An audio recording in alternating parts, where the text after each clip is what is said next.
Thank you for joining us today. Marsden, Murdoch and Banks, in their seminal paper, identify a quality turn in agri-food. They welcome this differentiation in production and markets.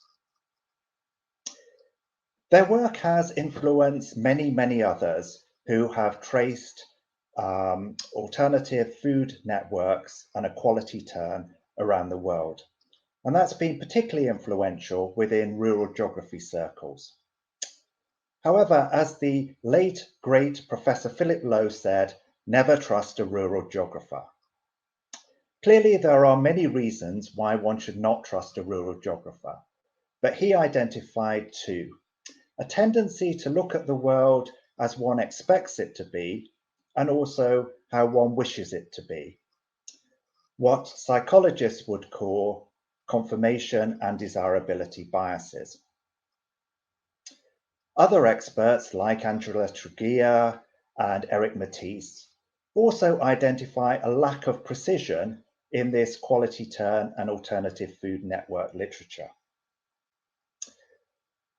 And it begets a set of questions. So, what precisely are the economic, social, and environmental outcomes from a quality turn? How does it differ? To what extent and how can quality food markets be stimulated? And that's what Strength2Food has been all about.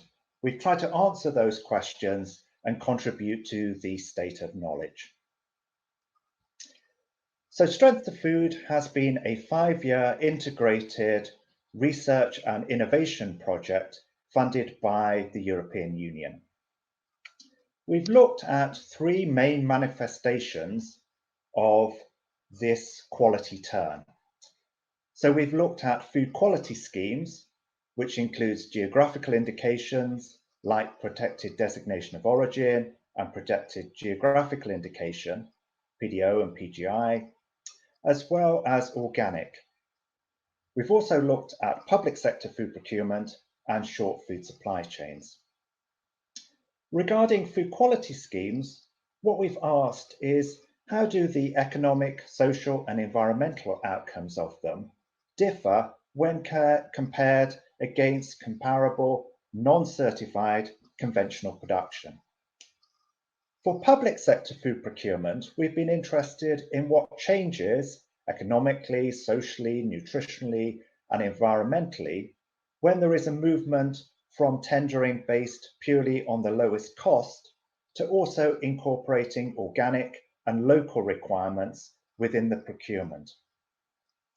For short food supply chains, we've been interested in how their economic, social, and environmental outcomes, for example, for farmers' markets and box schemes, differ compared against conventional long food supply chains, which are associated with supermarkets.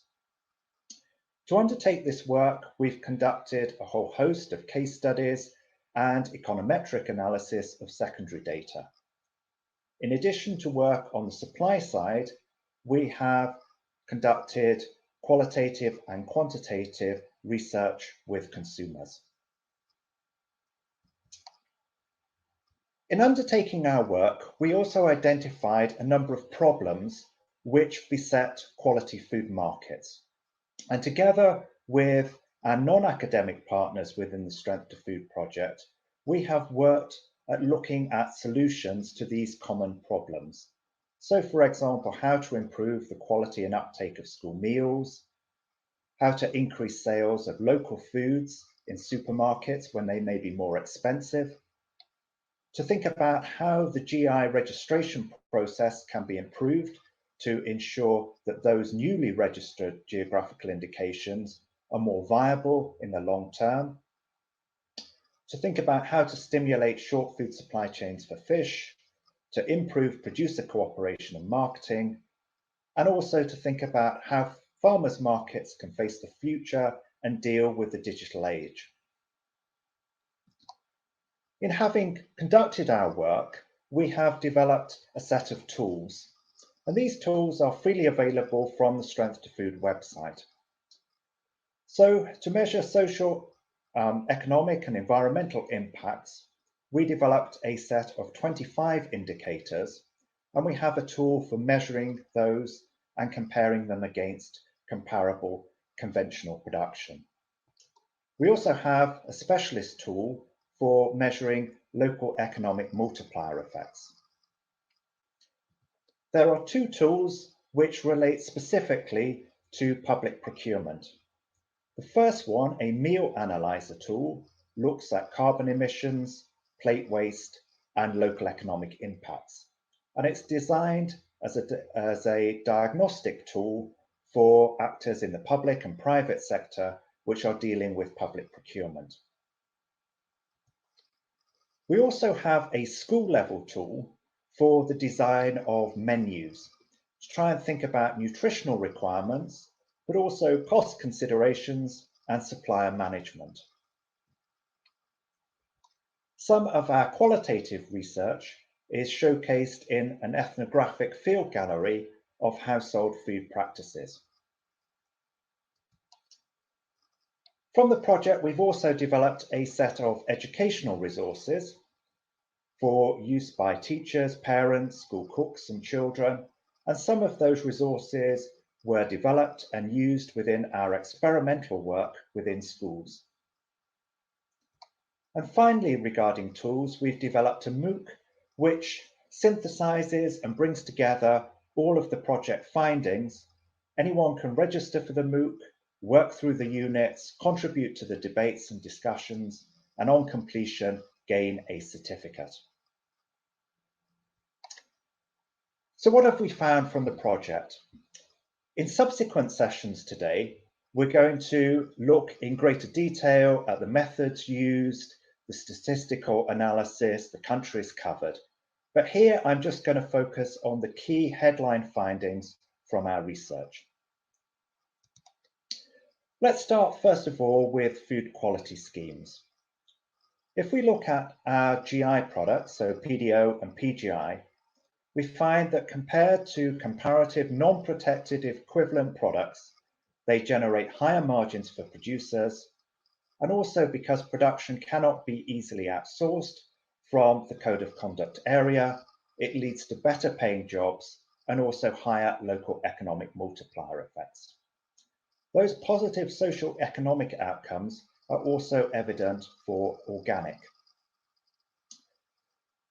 We see those positive outcomes across a variety of different geographical contexts, including in emerging economies like Thailand and Vietnam, where we conducted case studies such as that of a PDO fish source in Vietnam, which you can see on the right-hand side of your screen.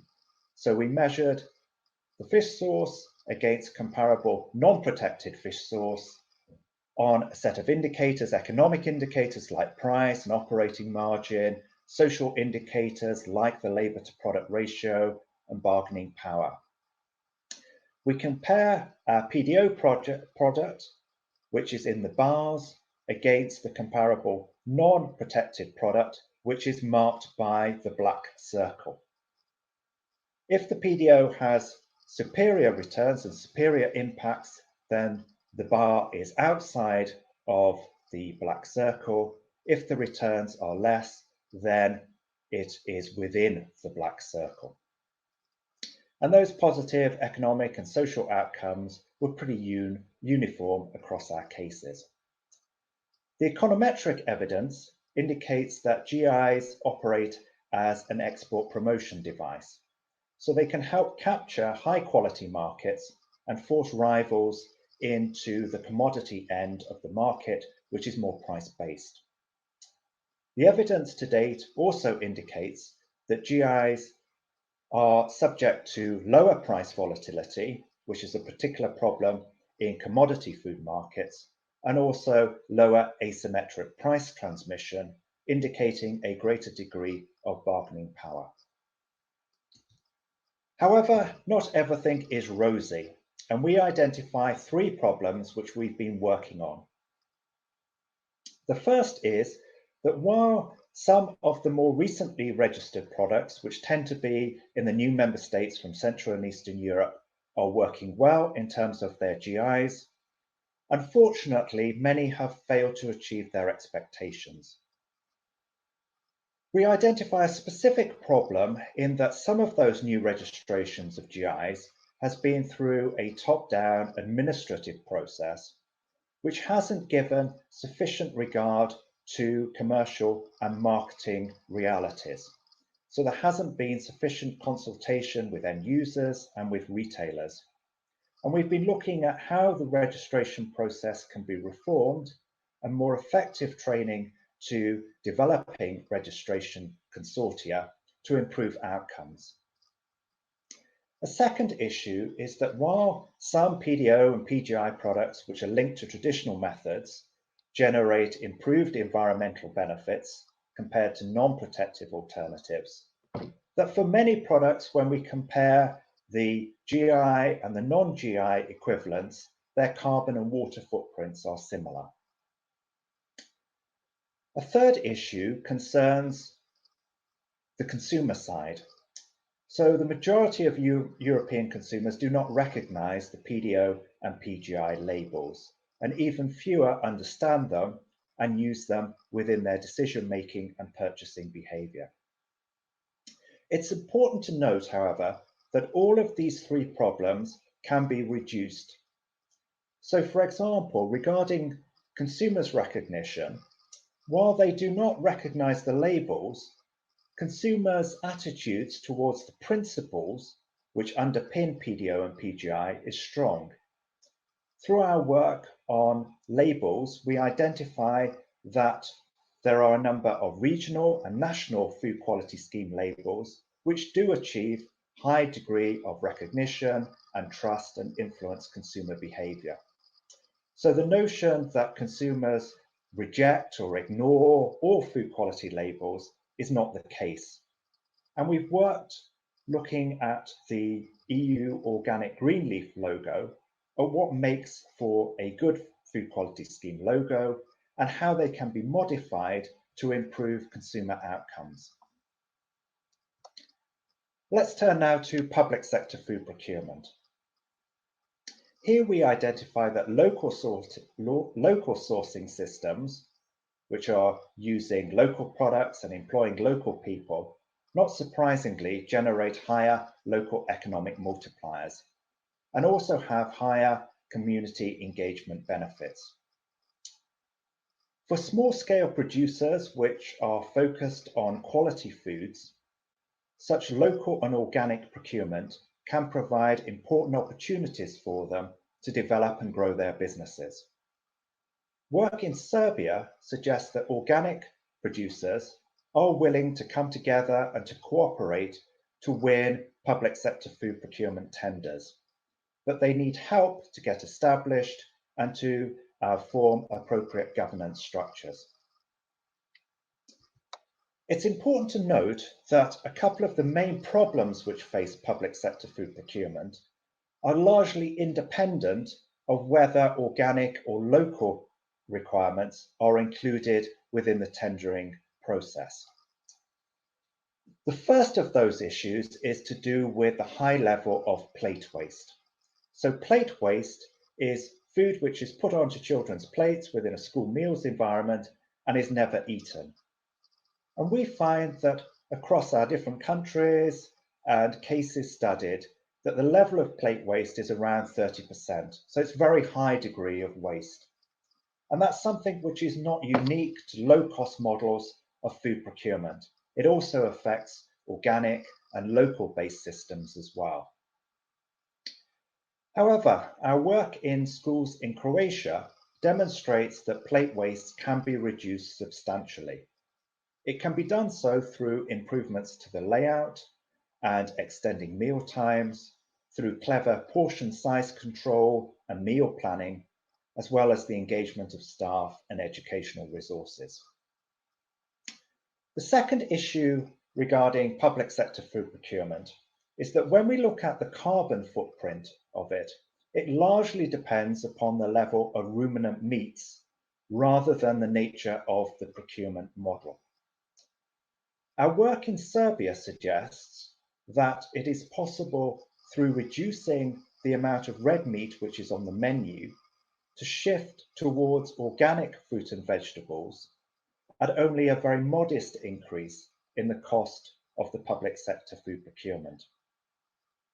So arguments that greening public sector food procurement is infeasible and very, very expensive do not seem to be the case. Turning to short food supply chains, we look at a number of hard measures of outcomes, as well as some more qualitative indicators where producers give their views comparing the short and long food supply chains.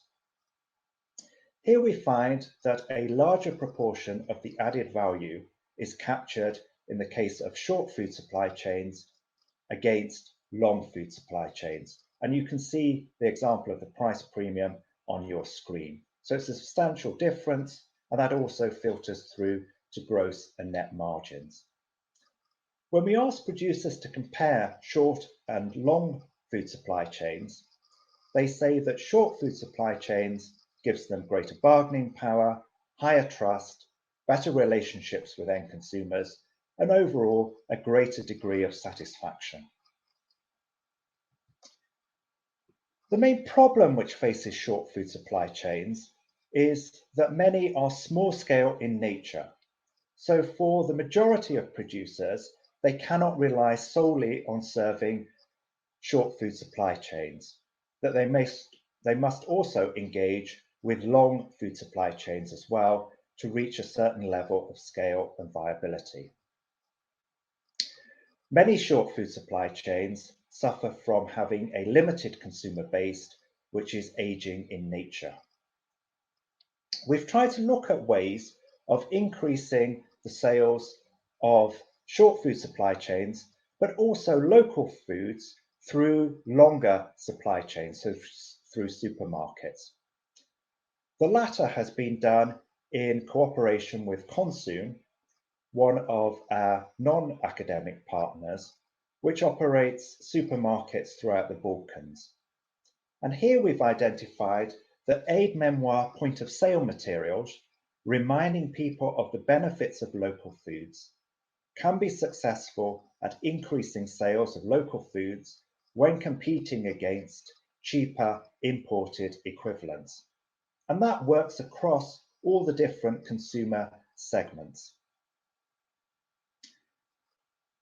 It is often remarked that small and local is beautiful. And in many regards that may be true, but it cannot be the case in some circumstances with a carbon footprint.